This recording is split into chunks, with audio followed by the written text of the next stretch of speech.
Bonjour et bienvenue. Aujourd'hui, on va décortiquer ensemble une crise politique assez fascinante, le Waterloo politique de Georges-Louis Bouchet à Bruxelles. Si ce format d'analyse vous plaît, pensez à nous soutenir en vous abonnant et en laissant un petit j'aime, ça aide énormément. Et pour aller plus loin, notre Patreon est accessible gratuitement. Alors, la grande question, c'est comment est-ce qu'on en est arrivé là? Comment une victoire électorale qui semblait vraiment écrasante a pu finalement se transformer en une impasse totale? C'est une histoire de stratégie, d'ego, mais aussi de règles institutionnelles particulièrement complexes. Regardez bien cette chronologie. On ne parle pas juste d'une négociation qui s'éternise un peu, hein. Là, on parle de plus de 500 jours. Vous imaginez 500 jours de blocage complet. C'est dans ce contexte, ce marathon d'incertitude, que tout le drame politique va se nouer.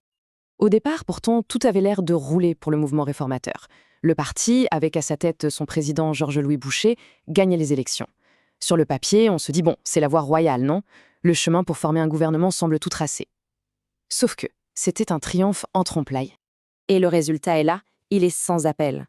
Le MR devient la première force politique, juste devant le Parti socialiste. Mais attention, ce graphique, il ne raconte pas toute l'histoire, loin de là. Parce que cette victoire, elle cachait en fait un piège, une règle du jeu bien spécifique à la politique bruxelloise qui va venir tout, mais alors tout compliquer. Et voilà, la clé de tout le problème, elle est là, la fameuse double majorité. Alors pour gouverner Bruxelles, ce n'est pas si simple. Il ne suffit pas d'avoir la majorité des sièges au total. Non, non. Il faut avoir une majorité au sein du groupe des partis francophones et une majorité au sein du groupe des partis néerlandophones. C'est cette contrainte qui va transformer la victoire du MR en un vrai casse-tête. Alors, face à ce qui ressemble à un mur institutionnel, Georges-Louis Bouchet, lui, il va adopter une stratégie que beaucoup ont comparée à celle de Napoléon. C'est simple, diviser pour mieux régner. L'idée, c'est de casser le front commun de ses adversaires pour pouvoir les affaiblir les uns après les autres. Et c'est une manœuvre d'ouverture, disons-le, assez audacieuse, voire agressive. Le but du jeu, isoler le Parti socialiste, qui est quand même un poids lourd, pour imposer un programme bien libéral.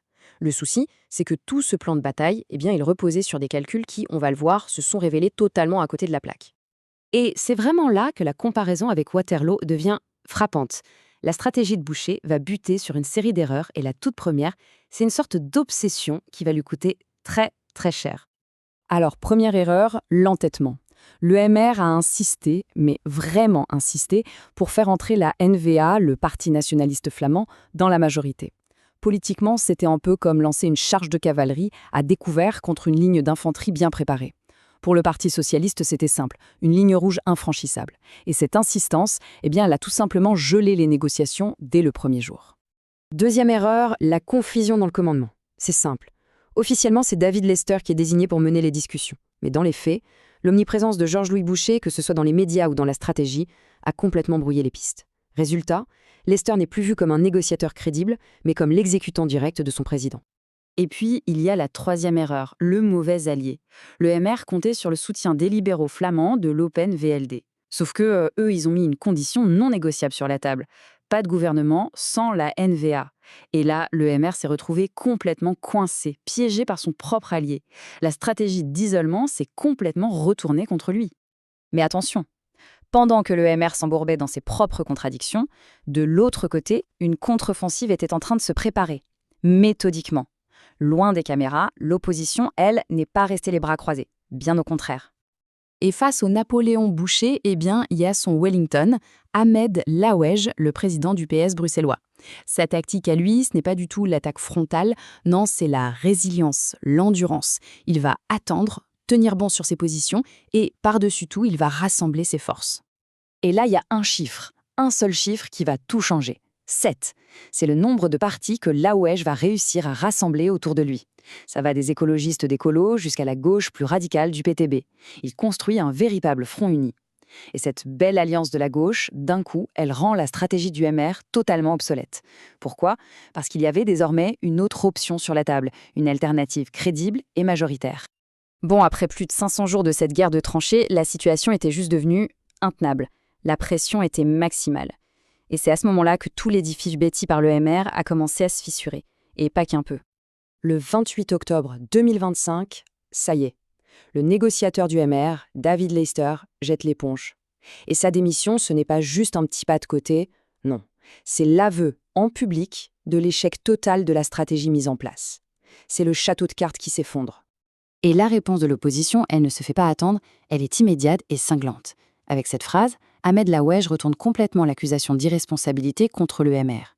Le message est clair, la question ce n'est plus de former un gouvernement à n'importe quel prix, non.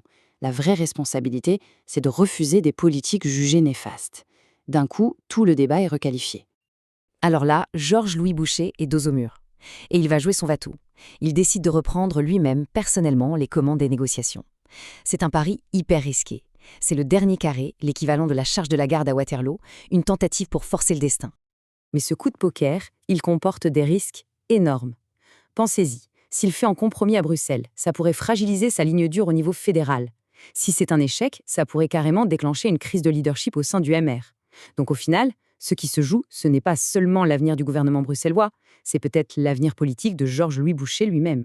Et la leçon de tout ça, elle est finalement assez limpide. Un peu comme à Waterloo, une coalition qui sait rester unie et pragmatique a toutes les chances de l'emporter sur un adversaire qui, lui, s'est retrouvé stratégiquement isolé. C'est une leçon d'histoire politique en quelque sorte. Et ça nous amène à cette question finale. Belle Alliance. Pour la petite histoire, c'est le nom de l'auberge où Wellington et Blücher, les deux vainqueurs de Waterloo, se sont rejoints après la bataille pour célébrer. C'est donc le symbole d'un partenariat réussi. La question est donc là, entière. Est-ce que Bruxelles va réussir à trouver sa propre belle alliance ou est-ce qu'on se dirige tout droit vers une débâcle institutionnelle? L'avenir nous le dira. Mais ce qui est certain, c'est que cette longue bataille politique nous laisse avec une leçon assez forte. Que ce soit sur un champ de bataille militaire ou politique, l'histoire nous rappelle souvent que le pragmatisme et la force des alliances finissent par l'emporter sur des stratégies trop rigides ou trop solitaires. Voilà pour cet éclairage, merci beaucoup de l'avoir suivi. Si ce genre d'analyse vous plaît, le meilleur moyen de nous soutenir, c'est bien sûr de laisser un j'aime et de vous abonner. Et pour celles et ceux qui veulent aller plus loin, on a aussi un Patreon où l'inscription est totalement gratuite. On se retrouve très bientôt.